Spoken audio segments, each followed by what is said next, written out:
Welcome to Concrete Block, the podcast where we dive into the latest news and stories from around the world. I'm your host, Walter, and I'm excited to share today's top stories with you. We're starting off with a significant development from Venezuela, where Maria Corina Machado, a prominent opposition leader, has been honored with the Nobel Peace Prize for her tireless work in promoting democratic rights and advocating for a peaceful transition from dictatorship to democracy. This recognition comes at a time when Venezuela is facing a deepening crisis under the authoritarian rule of President Nicolás Maduro. Machado's journey to this moment has been marked by her unwavering commitment to democracy and human rights, despite facing numerous challenges and criticisms along the way.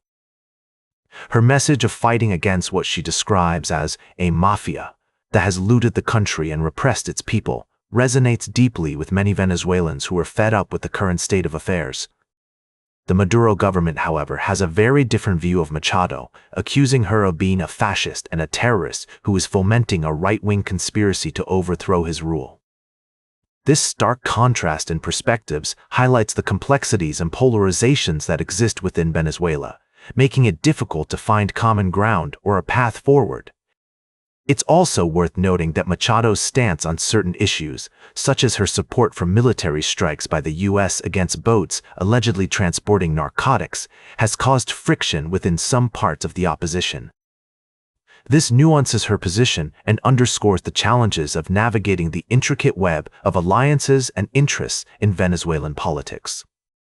As we explore this story further, it's essential to consider the broader context of Venezuela's crisis, including the economic hardships, human rights abuses, and the role of international actors. The situation is multifaceted, and any attempts to understand or resolve it must take into account these various factors. For now, Maria Corina Machado's Nobel Peace Prize serves as a significant acknowledgement of her efforts and the struggles of the Venezuelan people. It also brings attention to the ongoing challenges in Venezuela, prompting us to reflect on what a peaceful and democratic future might look like for this nation. We'll be right back with more of today's top news on Concrete Block. Welcome back to Concrete Block. We're diving into our second story of the day, and it's coming from the island nation of Madagascar.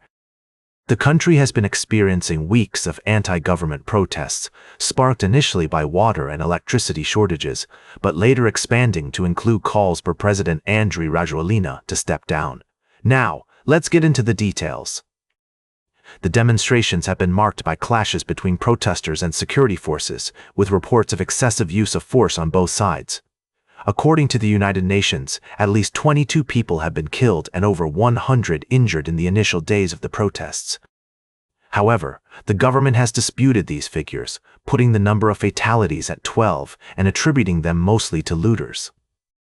The newly appointed Prime Minister, General Rufin Fortunat Zafizambo, has condemned what he describes as excessive use of force by both security personnel and protesters. He emphasized the importance of upholding Malagasy values, such as solidarity and brotherhood, in resolving the crisis.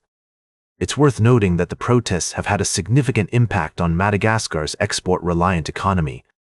The country is a major producer of vanilla, nickel, cobalt, textiles, and shrimp, and the disruptions caused by the protests and ensuing curfew have exacerbated the already dire economic situation. The United Nations Office on Human Rights has also weighed in, urging security forces to refrain from using unnecessary force against demonstrators. As the situation continues to unfold, it's clear that finding a peaceful resolution will be crucial for the stability and prosperity of Madagascar. We'll continue to monitor the developments in Madagascar and provide updates as more information becomes available. For now, it's essential to recognize the complexities of this situation and the need for a balanced approach to addressing the grievances of all parties involved. Stay tuned for our final story of the day, right here on Concrete Block. Welcome back to Concrete Block. We're coming to the end of today's show, but we've got one more important story to cover. As you may have heard, a ceasefire agreement has been reached between Israel and Hamas, marking a significant step towards ending the conflict in Gaza. This development has sent ripples through the global economy, particularly in the energy sector. According to reports from Bloomberg and Fast Company, oil prices have declined following the news of the ceasefire deal. West Texas Intermediate crude slumped to near $60 a barrel, while Brent futures slid below $64.